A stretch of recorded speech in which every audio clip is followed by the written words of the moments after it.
And welcome back. We want to delve in more deeply into the developments on Capitol Hill. And joining me now to do that is someone who was seen by his side during today's vote, Republican South Dakota Congressman Dusty Johnson. Congressman Johnson, thanks so much for being here on a very busy day. It is busy. I'm happy to be here.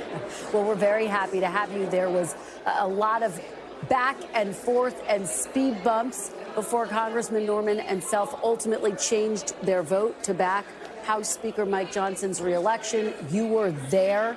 You were standing next to the Speaker when this all went down. What was discussed? I think all of us want to make sure that we have less dysfunction in the next 2 years than has frankly been kind of standard in D.C. for the last 40 years.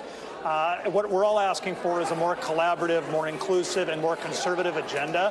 And so ultimately, when things came together, it was just getting a bunch of us who trust one another together to make commitments to one another that we're going to do this together rather than have these massive packages shoved down people's throats at the last minute. You know, Speaker Johnson told our Ali Vitale that there were going to be no quid pro quos. He wasn't going to make any promises or commitments in order to win over votes. Did he hold to that, or did he have to make some commitments to get those members to change their minds? No, I was so proud of Mike Johnson. He didn't do any horse trading. He understands this place has to run better. And he knew that a key part of that is making sure that you don't open the store. Oh, you get a committee slot, you get a committee slot, you get an office. That's the kind of distasteful stuff in Congress that people don't really love. So Mike Johnson was principled. He stuck to his guns. How can we make this place run better? He did not cut any deals with any specific concessions. How would you describe the role that President-elect Trump played today? We know that he was working the phones. He spoke with Congressman Self, for example. Yeah, this is a team sport, and Donald Trump's quarterback of the team. And so he knew that he wanted to make it clear to people that, listen, it is time to get to work. If you numbskulls are playing your D.C. games and you can't get a speaker elected, that means we don't get to secure the border. We don't get to push back against the Chinese Communist Party. We don't get to roll back these ridiculous regulations. Let's get to work. The message Donald Trump shared is the exact same message that everybody back home has been telling me, and that is get to work.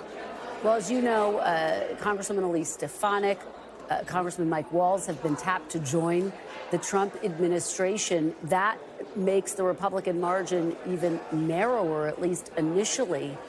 How confident are you that you're going to be able to get that lofty agenda that you just talked about done? Border security, for example. We know that President-elect Trump really wants to tackle that first. I want to tell you that it's going to be easy. It's not going to be easy. There are days it is going to be pretty complicated. But I remain convinced that almost every single Republican on almost every single issue shares ideologically what they want the end goal to be. Our biggest disagreements are at a tactical level, and the good news is reasonable people can work their way through tactics. That's what we have been doing, and that's what we will continue to do. But there's really no room for error. I mean, to get anything passed, you basically need everyone to be on board. And after what we saw today, isn't that a warning that it might be an uphill battle? Oh, what a negative Nelly you are. I mean, let's focus on the big picture here, and that is people said we couldn't get Mike Johnson elected Speaker on the first ballot, and we did. Now, it wasn't always smooth, but the reality is when it counted, we delivered a success, and that's exactly what we're going to do week in and week out around here. Let me read you a little bit of what Speaker Johnson said on a list of commitments that he put out. It read in part, if we don't follow through on our campaign promise for fiscal responsibility, we don't deserve to hold power.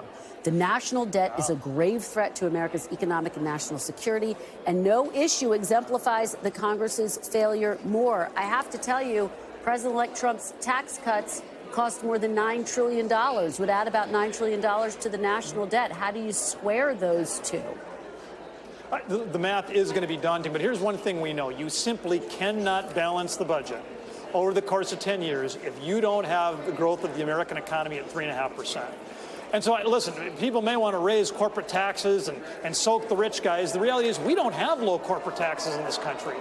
In fact, our taxes before the Trump tax cuts were the highest in the OECD or the developed nations. Right now, they're only in the middle of the pack. So for people who want to jack the taxes, that's fine. You're going to be sending a message to the marketplace that they should go do business almost anywhere else other than America. Now, we can get this done. We're going to need to cut some spending. There's a lot of Green New Deal garbage that, frankly, should be first on the chopping block. We absolutely can keep the lower taxes for American families in place while we are making important progress toward balancing this budget. Very quickly, a quick process question. Big debate boiling over whether you should address the border as a standalone package or whether you should try to get tax cuts done. The argument is if you don't extend the Trump-era tax cuts, those 2017 tax cuts now, it's only going to get tougher. Do you think they should be combined, or should there be a standalone border package? I've got strongly held opinions on this, but I'm not going to share them. I mean, I'm in the room where we're strategically. No, I'm in the room trying to strategically figure out which way to go. I'm not going to negotiate against my own team in public. We're going to make a decision together, and then we're going to go execute together. All right. Well, Congressman Dusty Johnson, really appreciate your joining us on a very big day there on Capitol Hill. Appreciate it. Happy New Year to you. Thank you. Thanks for watching. Stay updated about breaking news and top stories on the NBC News app or follow us on social media.